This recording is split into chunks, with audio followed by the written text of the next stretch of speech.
El alcalde de Las Condes, Joaquín Lavín, descartó una eventual candidatura a la presidencia. Sin embargo, las encuestas figuran dentro de los favoritos para el cargo. Su posible carrera a la moneda ha sido blanco de críticas, entre ellas del propio sector, las del senador, por ejemplo, de Renovación Nacional, Andrés Alamán, quien en el programa Estado Nacional señaló que con el Museo de Cera no basta para ser presidente. Bueno, queremos conversar respecto de este tema y para ello nos acompaña el diputado de la UDI, su jefe además de la bancada de ese partido, Juan Antonio Colomas. Muchísimas gracias por acompañarnos. Muy buenos días. Muy buenos días, muchas gracias por la invitación. Leía una entrevista suya en que salió a criticar fuertemente las declaraciones del senador Alamán. ¿Por qué esta guerrilla dentro del propio sector? No, más que, a ver, yo siempre he pensado que los liderazgos al interior de las distintas coaliciones y especialmente al interior de Chile Vamos deben ser especialmente cuidados por todos nosotros.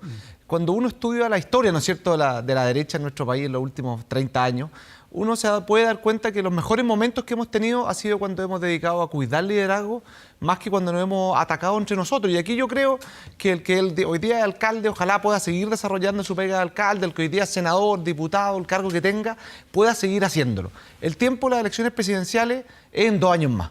No nos apuremos, sigamos... O sea, enregó la campaña en 1, digamos. 1 y medio, digamos que cerca de junio, tengo entendido, del 2021 van a ser las elecciones primarias, así que falta mucho. A mí lo que me complica es que caigamos o empecemos a caer en esta suerte de pegarnos entre nosotros para empezar a ver quién avanza en la encuesta. Yo lo que siento es que la gente va a terminar valorando el trabajo que uno u otro haga y que desde ahí cada partido va a tener el legítimo derecho a presentar su candidato a una elección primaria. Pero no me gusta cuando dentro del propio sector nos empezamos a atacar entre nosotros. Ahora, ¿qué pasa con la autocrítica? Porque no es el único. Por su parte también Felipe Casta habla de populismo respecto de las medidas que toma el alcalde Lavín. No, lo que yo siento es que, tal como tú lo dijiste, él es alcalde. Y mal podría empezar a hablar o a dedicarse a hablar temas nacionales, a meterse en una contingencia cuando él fue elegido para otra cosa. Él fue electo para poder trabajar por los vecinos de Las Condes, para poder avanzar en materias de seguridad. Evidentemente, además, Joaquín Lavín desde siempre ha sido una persona ingeniosa, ha sido una persona muy talentosa, que nunca le ha rehuido a los temas más complejos. Lo que pasa es que hoy día él es alcalde. Y a mí lo que me gustaría es que los que sean alcaldes, todos los que quieran ser candidatos a gobernador regional, cuando tengan que renunciar, mientras no renuncien, sigan dedicados a poder hacer su pega de alcaldes. Los actuales intendentes que sigan dedicados a hacer su pega de intendente. Porque lo que no nos puede pasar es que entre nosotros empecemos a atacarnos, a cuestionarnos, a ponernos palitos para tropezarnos, cuando lo que tenemos que hacer es trabajar en conjunto. Te repito, los mejores momentos de Chile Vamos, cuando logramos formar esta coalición que nos ha permitido ser gobierno 2 veces, fue cuando entendimos que tenemos que cuidar todos los liderazgos. Y todo significa todo. De los 4 partidos de Chile Vamos, de los distintos partidos que tienen 2, 3, 4 posibles candidatos presidenciales, bueno, cuidémoslo entre todos, dejemos que cada uno se pueda hacer su pega. Creo que es la mejor forma de cuidarnos entre nosotros. Diputado, y en términos más conceptuales, ¿corresponde que un alcalde vaya a la reelección para luego ser candidato presidencial? Lo que pasa es que él tiene que evaluar todavía si va a ser No estoy hablando de Joaquín Lavín en términos conceptuales, por eso le digo, digamos, porque aquí hay gente que, no sé, antiguamente, digamos, bajo el anterior sistema, cuando competían todos y si no resultaba electo alcalde, se resultaba electo concejal, hay gente que como no resultó electo alcalde, renunciaba. Lili Pérez, por ejemplo. También, y hay personas que no ganaron una primaria y siguieron siendo senadores. Entonces, aquí yo creo que el tema es otro. Dejemos que la gente elija. Si es que alguien cree que Joaquín Lavín va a ser candidato para después ser otro candidato a otra cosa, bueno, podrá elegir otro. Pero yo siento que aquí lo que no podemos hacer es empezar a adelantar cargos. El alcalde de Lavín dijo hace un tiempo atrás que él en política le ha tocado pasar por todas. Y es verdad, y aquí cada día tiene su afán. Dejemos que cada día pueda seguir funcionando. Yo, por ejemplo, creo que si alguien es actualmente senador y quiere competir en una primaria, que compita en una primaria. ¿Cuál es el problema? Que si pierde siga siendo senador. Para mí ninguno. Y durante esos meses, evidentemente, va a estar más dedicado a hacer campaña que a ser senador. Pero creo que es parte del marco político que nosotros nos hemos dado. Honestamente no creo que haya un problema. Pero no daña la figura de la persona que está ejerciendo una doble función en algún minuto, que deja de lado toda esta energía que pone en su alcaldía, que es la que lo lleva a salir adelante, la que lo lleva a tener muy buenos resultados en las encuestas, en pos de mirar hacia arriba, y si no resulta, bueno, me quedo como con el premio de consuelo? No, yo no creo que lo dañe ni a él ni a otro. Y además creo que si es que alguien llegara a la conclusión que sabe que esto puede dañar, yo me imagino que si es que lo quiere ocupar de plataforma no lo haría.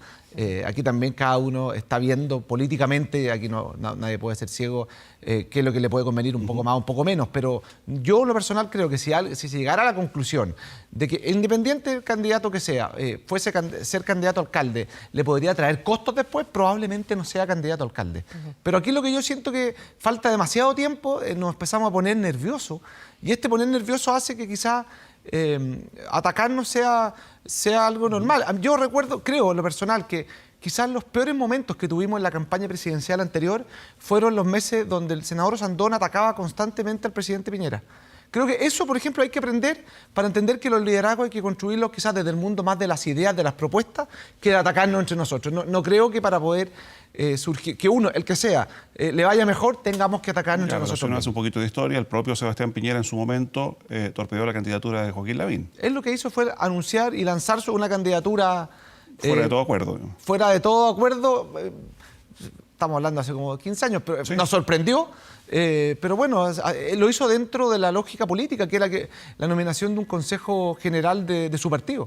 Creo que eso es distinto a cuando faltan 2 años o un año, 10, 11 meses para la elección primaria, empecemos tan adelantados a pegarnos entre nosotros. ¿Cuándo debiera comenzar todo esto? Porque la elección primaria, ¿cuánto tiempo antes, digamos, debieran comenzar a despejarse las campañas, comenzar a despejarse las candidaturas? Yo siento que el próximo año hay elecciones vamos a estar más abocados al mundo, no solamente a las elecciones municipales, sino que a los gobernadores regionales, que evidentemente va a tener un impacto importante políticamente hablando.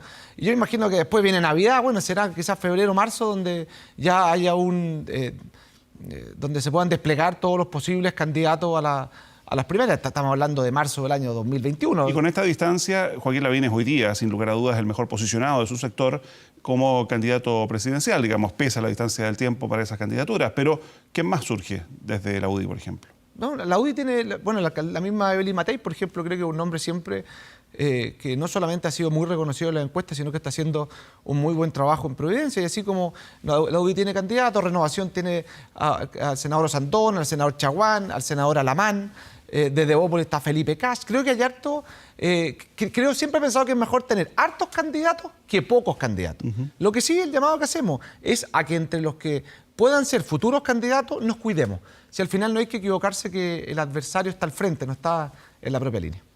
Ahora, ¿coincide usted entonces cuando hablamos de estos candidatos, la cantidad, usted mismo nombraba al senador Sandón, que Manuel José Sandón podría ser, estaría en las primarias junto con Lavín, que sería esa la primaria de Chile Vamos? Es que eso es un tema, Renovación Nacional tiene que establecer quién será su candidato a las primarias. Quizá hoy día popularmente puede tener más votos el senador Sandón, quizá al interior de las bases de RN el senador Alamán, y uno ve también desplegado legítimamente a Francisco Chaguán. Yo, de hecho, me lo topaba hasta en regiones, me lo topé el año pasado haciendo su gira. Entonces, yo siento que aquí lo importante es que cada uno pueda desplegar sus ideas, desplegar sus talentos para cuando llegue el momento de las nominaciones estar mejor preparado para una campaña que va a ser dura, evidentemente, pero también dentro de la dureza, ojalá entendamos siempre que el adversario está al frente. Y eso, como subjefe de bancada de la UDI, ¿qué le parece el hecho de que ministros, que senadores, más allá de su circunscripción, estén en la práctica haciendo campaña? Ministro no sé a quién podrá referirse, honestamente. Y creo que los senadores y los diputados tenemos legítimamente el derecho a movilizarnos por el país, y también uno tiene que estar constantemente viendo las problemáticas a nivel país, no solamente a nivel local. No, pero es que aquí no existen los senadores nacionales. Los senadores son electos por una región, pero representan. Nosotros votamos siempre y constantemente leyes nacionales, no leyes locales. Por lo tanto, yo creo que es evidente, por ejemplo, que diputados y senadores tenemos que estar preocupados de lo que pasa en Osorno, y no por no ser electos en Osorno tenemos que olvidarnos de eso. O en materia de agua, por ejemplo, lo que está pasando en el sur, en el norte, en Atacama, y así con múltiples problemáticas locales. Yo creo que mientras se haga por ejemplo, con los recursos propios, no veo problema que un diputado o un senador quiera recorrer nuestro país empapándose de los problemas que haya, de cualquier color político, entendiendo y haciendo propuestas. No le veo eso el problema. Y cuando hay votaciones y una figura pública sale electa por la gente, es ella la que lo eligió, pero a los meses renuncia porque se va a ir a hacer campaña, ¿considera que está bien? Lo que pasa es que creo que es parte de la regla o la lógica que tenemos en nuestro país política. Hoy día hay algunos parlamentarios que presentaron un proyecto de ley que, por ejemplo, cuando alguien es candidato presidencial, un diputado, un senador, tenga que inmediatamente dejar su cargo. Bueno, se podrá discutir, válido, pero hoy día eso se puede y por lo tanto, como se puede, creo que cada uno tendrá que evaluar si le conviene o no. Eso ya es un tema personal, ahí es una evaluación que cada uno Ya, pero tendrá es que que hacer. una cosa es la evaluación de la conveniencia personal y otro de cara al electorado. Lo mismo ha pasado cuando senadores en ejercicio renuncian para irse a trabajar a un gabinete, el lado y lado. Sí, no es que renuncien, es que el presidente los convoca y creo que eso es legítimo. Y al convocarlos renuncian a... Sí, y yo creo que eso es legítimo, que un presidente o presidenta pueda llamar a miembros del Poder Legislativo a ser parte de su gabinete. Evidentemente, y probablemente quienes tengan más roce político, que es importante en un gabinete, son precisamente los senadores, que llevan quizás más tiempo, los parlamentarios. Yo honestamente a eso no le veo mayor inconveniente, no. No es una falta de respeto a la ciudadanía, a los electores, a quienes depositan las confianzas en aquella persona. Yo honestamente creo que no, porque además la persona que lo termina por reemplazar hoy día es una persona de su mismo partido que debiese, ¿no es cierto?, representar la misma idea. Yo creo que también es importante que los presidentes y presidentas tengan la posibilidad de elegir a los que consideren mejores para armar su gabinete, ¿no? En lo personal, al menos, yo a eso no le veo problema. Diputado, quiero ampliar un poquito la discusión para otras noticias. Lo revisábamos hace un rato en nuestros titulares. El presidente de la Cámara está proponiendo, una vez más, trasladar el Congreso a Santiago. ¿Cuál es su posición al respecto? A ver, dos cosas. Primero... Él argumenta, perdón, los costos, digamos, de reformas que se están haciendo en el edificio, en Valparaíso. Sí, hay dos temas. Uno, los costos de arreglo del edificio. Dos, evidentemente, quizás el tiempo que se puede perder en el traslado de los ministros que tienen que ir a Valparaíso, de los parlamentarios, pero también hay que evaluarlo de otra forma. El edificio actual es imposible que pueda congregar a 155 parlamentarios, no hay oficina, no hay ningún tipo de dependencia. En los hechos habría que construir otro edificio. Y ahí uno se pregunta dos cosas. Primero, ¿cuál sería el costo final de construir un tremendo edificio que habría que hacer, ¿no es cierto?, para albergar el Parlamento? Y segundo, además de eso, si creemos que tener el Parlamento en la quinta región también es una señal de descentralización. Yo creo, siendo de la zona rural de la región metropolitana, que tener el Congreso de Valparaíso también permite una mirada un poco desde regiones, de lo que significan los traslados, los tiempos, la burocracia. Creo que también en ese sentido aporta tener el Parlamento en Valparaíso. Quizás para uno sería más cómodo, o sea, eso es evidente, me quedaría más cerca de mi casa. ¿Pero está abierto a la discusión o usted cree que es un tema que está zanjado? Yo abierto la discusión. Lo que sí me hubiese gustado que antes de encargar estos estudios, que evidentemente traen costo, lo hubiésemos visto al interior de la Cámara de Diputados. Por ejemplo, se hubiese podido presentar un proyecto de acuerdo donde cada uno hubiese podido manifestar su opinión y si es que efectivamente hay mayoría, porque para hacer estos avances, estos cambios, se necesitan mayoría.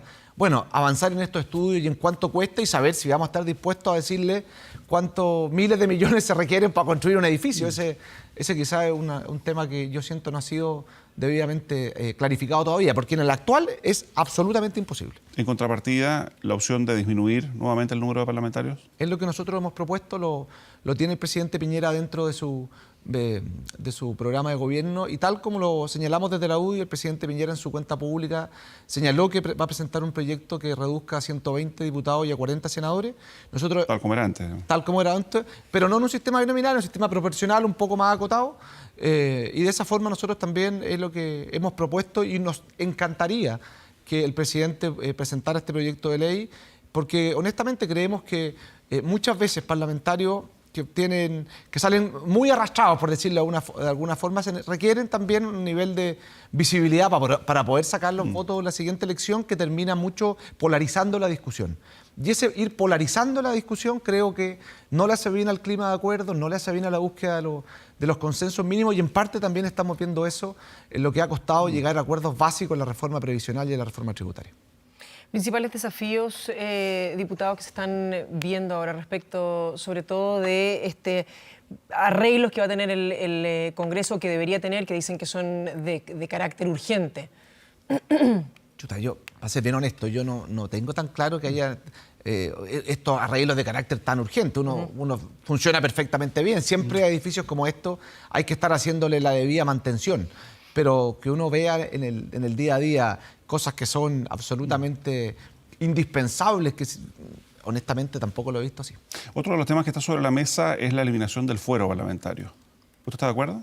Yo creo que es un tema que tenemos que discutir. Siento que es quizás fácil de llegar y decir, mira, aquí hay que terminar con todos los privilegios. Y es verdad, pero creo que aquí hay que distinguir entre, por ejemplo, la posibilidad que tenga, en el caso de que hay una investigación judicial, que uno lo citen, el fiscal lo pueda citar libremente a declarar, creo que sí, de todas maneras. Me complica un poco más el hecho de poder estar abierto, no tener ningún filtro previo para las demandas que uno pueda recibir, porque yo también me imagino que si uno hace una opinión o da una opinión contra un determinado gremio empresarial, sindicato, lo que sea, y se ponen de acuerdo y a uno lo llenan de demanda, uno pasaría también en los tribunales, y creo que eso tampoco es bueno para el sistema político. Yo siento que, estando completamente abierto a debatir, creo que hay que mirarlo en perspectiva. No siempre llegar y decir, se eliminan los fueros. Por algo existe. Entonces también yo creo que no hay llegar y decir... Sí, de hecho venía escuchando en radio al abogado constitucionalista Patricio Zapata señalar que esto, más que un privilegio para el parlamentario,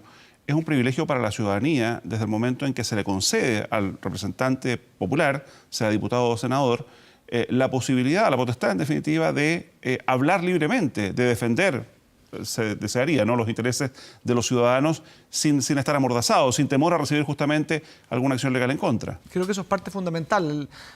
Nosotros nos toca ser fiscalizadores del gobierno, y cuando a uno le ha tocado casos que son complejos, evidentemente también poder tener quizás esa inviolabilidad de lo que uno dice en el hemiciclo es algo importante. Y también algo importante es saber que si uno dice algo afuera del hemiciclo no va a tener una lluvia de demandas. Creo que también es importante, porque de lo contrario... Perdón, entendiendo que todos ustedes, al igual que cualquier chileno o chilena, son sujetos de demanda, digamos. Lo único absolutamente. Que tienen evidentemente el fuero como paso previo a. Sí, efectivamente. Y también ocurre una cosa, que, y lo hemos visto en casos recientes, muchas veces el fuero, el que a uno le quiten o no el fuero, se termina transformando en una prueba de culpabilidad o inocencia, que tampoco es justo muchas veces para el parlamentario, aunque yo sé que hoy día sería más popular decir, no, eliminemos todo esto, pero para el parlamentario muchas veces se termina significando una forma probatoria o de culpabilidad previa antes que incluso se inicie el juicio. Es un poco lo que ha ido pasando con el tema de la formalización. Hoy día en nuestro país la formalización es el inicio de la investigación, pero los hechos se terminan transformando como si uno es culpable o inocente. Claro. Creo que ahí hay que tener un debate que estamos abiertos, pero hay que llevarlo en forma cuidadosa. Diputado, y hay quienes también hablan que este tipo de resguardos colabora en el desprestigio de la política, que ya está compleja. Chuta, no sé, no sé, creo que el desprestigio de la política pasa por otras cosas, más que por tener o no fuero. O sea, no conozco que si para la gente es tan relevante que uno pueda o no pueda tener fuero. Yo siento que el desprestigio de la política falta porque muchas veces los parlamentarios se han ido alejando de las zonas que les toca representar. Creo que falta mucho más contacto cara a cara. Creo que en eso tenemos que avanzar mucho más. Creo que tenemos que avanzar mucho más en sacar, en que nos vemos constantemente peleando, y lo digo también con el nivel de autocrítica, cuando me tocó ser quizás de oposición, constantemente peleando con los distintos proyectos que impulsa el gobierno del minuto. Por ejemplo, yo sé que hay un tema bien de fondo, pero avanzar en la mejora del pilar solidario, que va a permitir el aumento de las pensiones a los jubilados en este gobierno, me parece inentendible. Me parece inentendible esta demora excesiva en poder avanzar en que se paguen el 1 de enero del próximo año el aumento de las pensiones. Y uno siente que hay un tema ideológico, una carga que es potente, es verdad, pero también una vez se entiende que hay un excesivo nivel de bloqueo, de obstruccionismo por parte de la oposición. Y más aún, cuando el Parlamento, la mayoría parlamentaria, es contraria al presidente de turno. Ahí el obstruccionismo se ve en forma bastante evidente y nos ha tocado constantemente sufrirlo. Muy bien, pues diputado Juan Antonio Coloma, muchísimas gracias por acompañarnos. Muchas gracias por la entrevista. Que esté muy bien. Igual. Nosotros vamos